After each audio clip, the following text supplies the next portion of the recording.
সালে সিলেট স্টেশন রোডে যাত্রা শুরুর পর থেকে আজও আপনাদের সেবার পাশে আছে ঐতিহ্যবাহী লতিফ ট্রাভেলস। স্টেশন রোড ছাড়াও উপশহরের রোজভিউতে লতিফ ট্রাভেলসের দ্বিতীয় শাখা এবং পূর্ব জিন্দাবাজারের আরবি কমপ্লেক্সে আমাদের তৃতীয় শাখা। সৌদি সরকার কর্তৃক পুরস্কারপ্রাপ্ত হজ ও ওমরা এজেন্ট, মধ্যপ্রাচ্য, ইউরোপ, আমেরিকার ভিসা প্রসেসিং ও টিকেটিং সুবিধা এবং ইন্ডিয়া, থাইল্যান্ড ও মালয়েশিয়া ভ্রমণের প্যাকেজ সহ বিশ্ব ভ্রমণের যে কোনো সহায়তায় আপনাদের অপেক্ষায় লতিফ ট্রাভেলস।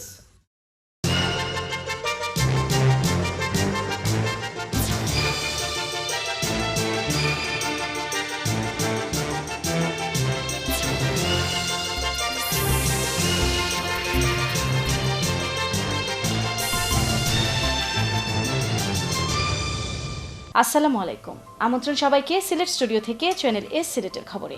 আপনাদের সঙ্গে আছি আমি রোহেনা সুলতানা। শুরুতেই জানিয়ে দিচ্ছি প্রধান শিরোনাম। ৩৭ কোটি টাকা ব্যয়ে নির্মিত ২২০ মিটার দীর্ঘ সুনামগঞ্জের বিশম্ভরপুর উপজেলার বাদাঘাট দক্ষিণ ইউনিয়নের মিছাখালী এলাকার মনাই নদীতে মিছাখালী রাবার ড্যাম উদ্বোধন। প্রতি বছরের মতো এবারও গরিব, অসহায় ও প্রতিবন্ধী মানুষের মাঝে ঈদ সামগ্রী বিতরণ করেছে যুক্তরাজ্য ভিত্তিক চ্যারিটি প্রতিষ্ঠান ইকরা ইন্টারন্যাশনাল। ইলিয়াস আলীকে ফিরে পেতে হলে কান্নাকাটি না করে ঐক্যবদ্ধ হতে হবে, রাজপথে নামতে হবে। বিশ্বনাথে ইলিয়াস আলীর সন্ধানের দাবিতে ইফতার ও দোয়া মাহফিলে বললেন বক্তারা। এবং প্রবাসী সহ বিভিন্ন ব্যক্তি ও সংগঠনের উদ্যোগে সিলেটের বিভিন্ন স্থানে ঈদ উপলক্ষে খাদ্য সামগ্রী বিতরণ। শুনছিলেন শিরোনাম, এবারে পুরো খবর। সুনামগঞ্জের বিশম্ভরপুর উপজেলার বাদাঘাট দক্ষিণ ইউনিয়নের মিছাখালী এলাকার মনাই নদীতে নির্মিত মিছাখালী রাবার ড্যাম উদ্বোধন করা হয়েছে। ৩৭ কোটি টাকা ব্যয়ে নির্মিত ২২০ মিটার দীর্ঘ এই বাঁধের উদ্বোধন করেন সরকারের অর্থ ও পরিকল্পনা প্রতিমন্ত্রী সাংসদ এম এ মান্নান।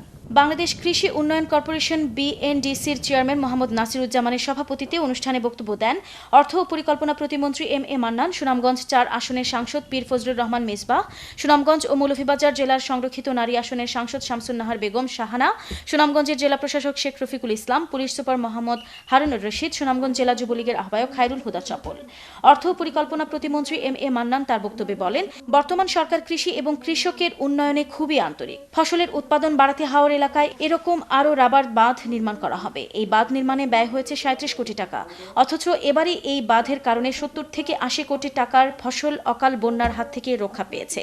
এই এলাকার মানুষ দীর্ঘদিন এই বাঁধের সুফল পাবেন।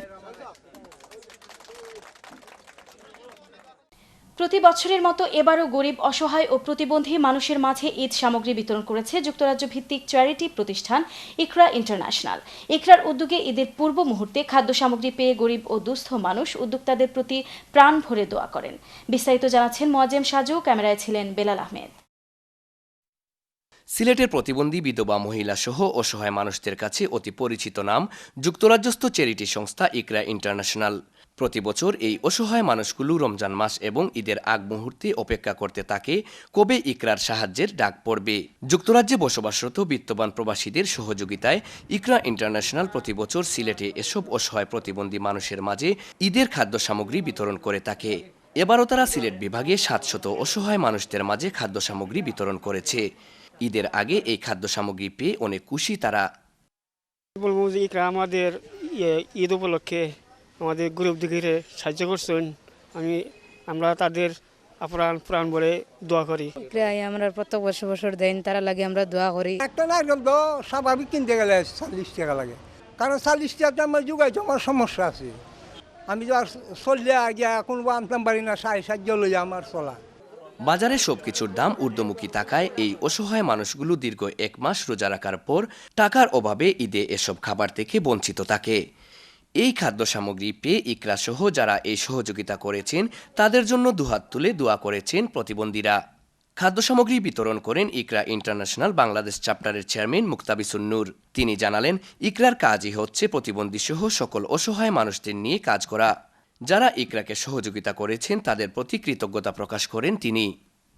যুক্তরাজ্য প্রবাসী ইকরার সমর্থকদের সহযোগিতায় আমরা এবার ৭০০ মানুষকে ঈদের খাবার সামগ্রী দিতে পেরেছি। এই জন্য আমরা তাদের আন্তরিক ধন্যবাদ জানাই। আমরা প্রতিবন্ধীদের জীবন মান উন্নয়নে আমরা কাজ করতে চাই। সিলেট সিটি কর্পোরেশন ৫ নম্বর ওয়ার্ডের কাউন্সিলর রেজওয়ান আহমেদ জানালেন, একমাত্র সংগঠন ইকরা প্রতি বছর তারা রমজান মাসে ও ঈদের আগ মুহূর্তে খাদ্য সামগ্রী বিতরণ করে থাকে। সিলেটে অনেক অসহায় প্রতিবন্ধী মানুষ রয়েছেন, তাদের জন্য একটি পূর্ণাঙ্গ হাসপাতাল নির্মাণ করার প্রত্যাশা করেছেন তিনি। অন্য কোনো সংগঠন ইতিমধ্যে আমাদের সিলেট শহরে নগরীতে অতীতে করেনি। আমি প্রত্যাশা করি একটা পূর্ণাঙ্গ একটা হাসপাতাল যেন অসহায় প্রতিবন্ধীদের সব ধরনের সাহায্য সহযোগিতা ইকরা ইন্টারন্যাশনাল করতে পারে, এই প্রত্যাশা করছি। সিলেট নগরীতে 400, কুলাউড়ায় 100, নবীগঞ্জে 50 জন এবং জালালপুরে 100 জন প্রতিবন্ধী বিধবা ও অসহায় মানুষদের মাঝে ঈদের খাদ্য সামগ্রী বিতরণ করা হয়েছে। ইকরার এই কাজগুলো দৃষ্টান্ত হয়ে থাকবে এমনটি মনে করছেন সমাজের সচেতন মানুষ। Muazzam Saju, channel S news, Sylhet. Bangladesh Awami লীগের কেন্দ্রীয় সাংগঠনিক সম্পাদক মিসবাহ উদ্দিন সিরাজ বলেছেন, পবিত্র ঈদে গরিব অসহায় মানুষের পাশে দাঁড়ানো প্রত্যেক বিত্তবানের দায়িত্ব। ঈদের আনন্দ গরিবদের সামিল করতে সাধ্যানুযায়ী তাদেরকে বস্ত্র ও আর্থিক সহায়তা প্রদান করতে হবে। তিনি বলেন, প্রবাসে থেকেও দেশের মানুষের পাশে দাঁড়াচ্ছেন বিভিন্ন ব্যক্তি ও প্রতিষ্ঠান, যা দেশের প্রতি তাদের ভালোবাসার নিদর্শন। শনিবার দক্ষিণ সুরমার তেতলি ইউনিয়নের সাবেক চেয়ারম্যান মরহুম আবু মিয়ার বাড়িতে আবু মিয়া চেয়ারম্যান মেমোরিয়াল ট্রাস্ট ইউকের উদ্যোগে পবিত্র ঈদ উল ফিতর উপলক্ষে গরিব অসহায়দের মধ্যে খাদ্য সামগ্রী বিতরণ অনুষ্ঠানে প্রধান অতিথির বক্তব্যে তিনি একথা বলেন। আবু মিয়া চেয়ারম্যান মেমোরিয়াল ট্রাস্ট ইউকের বাংলাদেশ শাখার সভাপতি শাহ আলমের সভাপতিত্বে ও সাধারণ সম্পাদক সাপরাল আহমেদের পরিচালনায় অনুষ্ঠানে বক্তব্য রাখেন আওয়ামী লীগ নেতা কামাল উদ্দিন রাসেল, মহানগর ছাত্রলীগের সাবেক নেতা মাসুম আহমদ, সাংবাদিক জাবেদ আহমদ, যুবলীগ নেতা জামাল উদ্দিন, তেতলি ইউনিয়নের 2 নম্বর ওয়ার্ড মেম্বার আলী হোসেন, তুরন মিয়া, হুসেন মিয়া, শাহাবুদ্দিন, দিদার হোসেন রিপন, জুহেল আহমদ, খসরু মিয়া, বিলাল আহমদ, নেসার মিয়া, গেদারুল বাবুল মিয়া, সুরত মিয়া, কামরান আহমদ প্রমুখ। অনুষ্ঠানে তেতলি ইউনিয়নের 9টি ওয়ার্ডের অর্ধ সহস্রাধিক মানুষের মধ্যে ঈদ খাদ্য সামগ্রী বিতরণ করা হয়।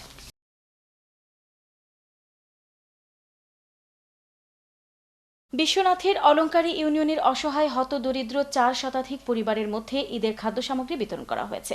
প্রবাসী অলঙ্কারী ইউনিয়ন ওয়েলফেয়ার ট্রাস্ট ইউকের উদ্যোগে তাদের ওই ঈদের খাদ্য সামগ্রী বিতরণ করা হয়।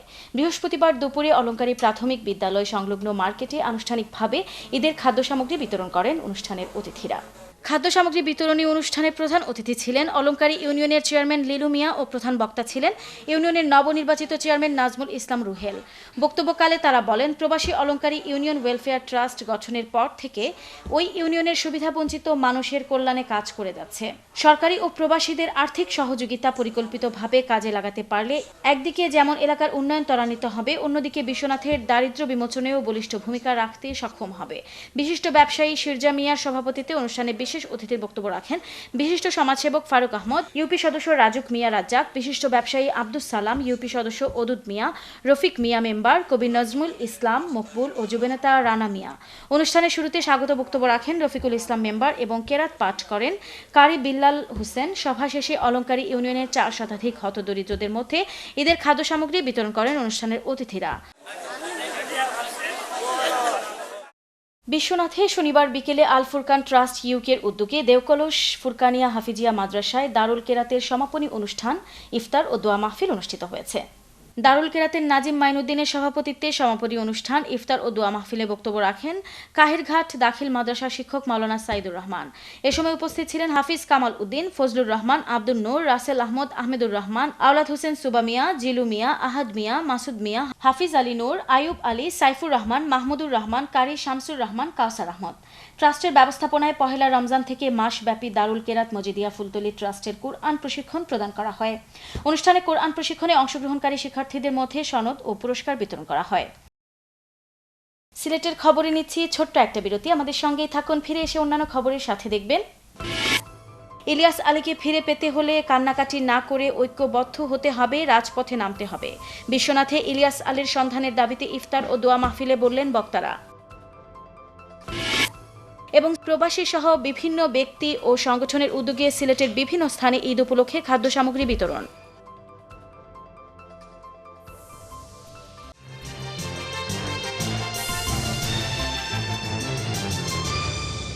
সালে সিলেট স্টেশন রোডে যাত্রা শুরুর পর থেকে আজও আপনাদের সেবার পাশে আছে ঐতিহ্যবাহী লতিফ ট্রাভেলস। স্টেশন রোড ছাড়াও উপশহরের রোজভিউতে লতিফ ট্রাভেলসের দ্বিতীয় শাখা এবং পূর্ব জিন্দাবাজারের আরবি কমপ্লেক্সে আমাদের তৃতীয় শাখা। সৌদি সরকার কর্তৃক পুরস্কারপ্রাপ্ত হজ ও ওমরা এজেন্ট, মধ্যপ্রাচ্য, ইউরোপ, আমেরিকার ভিসা প্রসেসিং ও টিকেটিং সুবিধা এবং ইন্ডিয়া, থাইল্যান্ড ও মালয়েশিয়া ভ্রমণের প্যাকেজ সহ বিশ্ব ভ্রমণের যে কোনো সহায়তায় আপনাদের অপেক্ষায় লতিফ ট্রাভেলস।